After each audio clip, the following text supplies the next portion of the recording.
आइए एक सफ़र पर चलते हैं, वक्त में पीछे, कोई 1400 साल पीछे। ज़रा तसव्वुर करें, हम नबी अकरम सल्लल्लाहु अलैहि वसल्लम के घर के सामने खड़े हैं और हम अंदर कदम रख रहे हैं, ये देखने के लिए नहीं कि वो क्या करते थे, बल्कि ये महसूस करने के लिए कि वो कौन थे। ये कोई तारीख की क्लास नहीं, ये तो दिल को दिल से जोड़ने की एक कोशिश है। और देखें इस सफ़र की शुरुआत कहाँ से हो रही है? खुद अल्लाह ताला की गवाही से। इससे पहले कि हम कोई वाक़या सुनें, कोई बात देखें, हमारे सामने एक मेयार रख दिया गया है।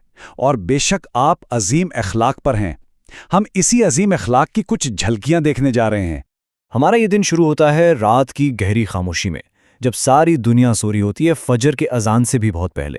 यही वो वक्त था जब आप सल्लल्लाहु अलैहि वसल्लम अपने दिन की बुनियाद रखते थे, अपने रब के सामने खड़े होकर। लेकिन यहाँ एक सवाल पैदा होता है, एक बहुत गहरा सवाल। एक ऐसी हस्ती जिनके अगले पिछले तमाम गुनाह माफ़ कर दिए गए हों, उन्हें क्या ज़रूरत थी कि वो रातों को इतना लंबा क़याम करें कि पाँव मुबारक पर वर्मा जाए? आखिर इसके पीछे जज्बा क्या था? और जवाब इतना सादा लेकिन इतना गहरा है कि दिल हिल जाता है। आपकी इबादत किसी खौफ या लालच की वजह से नहीं थी, वो खालिसतन शुक्रगुजारी का इजहार था। क्या मैं अल्लाह का शुक्रगुजार बंदा ना बनूं? ये है वो ताल्लुक, वो मोहब्बत जो सिर्फ शुक्र अदा करना चाहती है। ज़रा इस मंज़र को अपने तसव्वुर में लाएं। ये सिर्फ आंखों से आंसू बहना नहीं था, ये कैफियत इतनी गहरी थी, अल्लाह की मोहब्बत और खशियत इतनी शदीद थी कि सहाबा फरमाते हैं कि आपके सीने से उबलती हुई देगची जैसी आवाज़ आती थी। ये इबादत की वो गहराई है जो हमें अपनी नमाज़ों के बारे में सोचने पर मजबूर कर देती है। तो सूरज तुलू हो चुका है और अब हम नमाज से निकलकर घर के दिल में दाखिल होते हैं। यहाँ हम नबी अकरम सल्लल्लाहु अलैहि वसल्लम को एक बिल्कुल मुख्तलिफ रूप में देखेंगे, एक शौहर और एक वालिद के रूप में। ज़रा ये तज़ाद देखें। एक तरफ वो अल्लाह के नबी हैं, उम्मत के रहनुमा हैं, जिनके एक इशारे पर लोग जान कुर्बान करने को तैयार हैं, और दूसरी तरफ वो घर में अपने काम खुद कर रहे हैं, बकरी का दूध धो रहे हैं, अपने कपड़े खुद सी रहे हैं। इससे पता चलता है कि हकीकी अज़मत मनसब में नहीं बल्कि आजिज़ी और खिदमत में है। और फिर ये वाक़या, ये तो कमाल है। एक नबी, एक स्टेट्समैन अपनी बीवी के साथ दौड़ लगा रहे हैं, और जब कुछ अरसे बाद दोबारा दौड़ लगी और आप जीत गए तो बच्चों की तरह खुश होकर कह रहे हैं, ये उस दिन का बदला है। ये हमें सिखाता है कि इज़्दिवाजी ज़िंदगी में मोहब्बत और जिंदादिली कितनी ज़रूरी है। अब इस मंज़र को उस ज़माने के लिहाज से देखें। एक ऐसा मुआशरा जो बेटियों को जिंदा दफन कर देता था।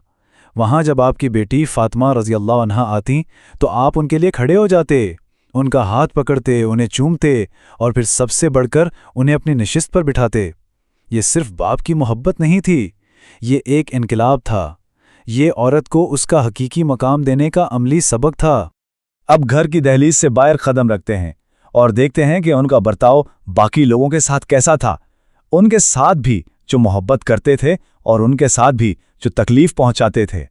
किरदार का असल इम्तिहान तो यही होता है ना? अच्छे लोगों के साथ तो सभी अच्छे होते हैं, लेकिन उनके साथ क्या रवैया हो जो आपको तकलीफ दें, जो आपके साथ बुरा सलूक करें। आइए देखते हैं कि रहमतुल लिल आलमीन ने इसका अमली जवाब क्या दिया। सोचें ज़रा, एक शख्स आपकी चादर इतनी बेदर्दी से खींचता है कि गर्दन पर निशान पड़ जाता है। जवाब में क्या मिला? गुस्सा? डांट? नहीं, आप मुड़े, उसे देखकर मुस्कुराए और हुक्म दिया कि इसे कुछ माल दे दो। ये सिर्फ सब्र नहीं, ये बुराई का जवाब भलाई से देना है। 10 साल, एक दिन नहीं, एक हफ्ता नहीं, पूरे 10 साल हज़रत अनस आपकी खिदमत में रहे, और वो गवाही देते हैं कि इन 10 सालों में एक बार भी आपने मुझे उफ तक नहीं कहा, कोई डांट, कोई झिड़की नहीं। ये उस शख्स की गवाही है जो हर वक्त आपके सबसे करीब था। दिन अब ढल रहा है और जैसे जैसे शाम हो रही है, हम आपकी जिंदगी के एक और पहलू पर गौर करते हैं, आपकी सादगी और उस दुनिया के बारे में आपका नुक्ता नज़र। तो आपके घर में था क्या? आपकी मुल्कियत क्या थी? आपका बिस्तर चमड़े का था जिसमें खजूर के रेशे भरे थे। कई कई महीने घर में चूल्हा नहीं जलता था, सिर्फ खजूरों और पानी पर गुजारा होता था। और वफात के वक्त आपकी ज़रा भी एक यहूदी के पास गिरवी रखी हुई थी। इससे पता चलता है कि आपकी नज़रें इस दुनिया पर नहीं थीं। ये एक बहुत ही जज्बाती लम्हा है। हज़रत उमर जैसा मजबूत इंसान आपके जिस्म पर चटाई के निशान देखकर रो पड़ता है कि कैसर व किसरा के बादशाह मखमल पर सोएं और अल्लाह के रसूल इस हाल में। مگر آپ کا جواب دیکھیں جس نے زندگی کا سارا فلسفہ سمجھا دیا۔ آپ نے فرمایا عمر کیا تم اس پر راضی نہیں کہ ان کے لیے دنیا ہو اور ہمارے لیے آخرت؟ تو یہ سفر آپ صلی اللہ علیہ وسلم کے گھر میں گزارا یہ ایک دن اب اپنے اختتام کو پہنچ رہا ہے، لیکن یہاں سے جانے سے پہلے یہ سوچنا بہت ضروری ہے کہ ہم اپنے ساتھ کیا لے کر جا رہے ہیں، اس سب کو جاننے کا ہم پر کیا حق ہے۔ تو یہ سب جاننے کے بعد، یہ محسوس کرنے کے بعد ہمارا فرض کیا بنتا ہے؟ کیا یہ صرف ایک اچھی کہانی تھی جسے سن کر بھول جائیں؟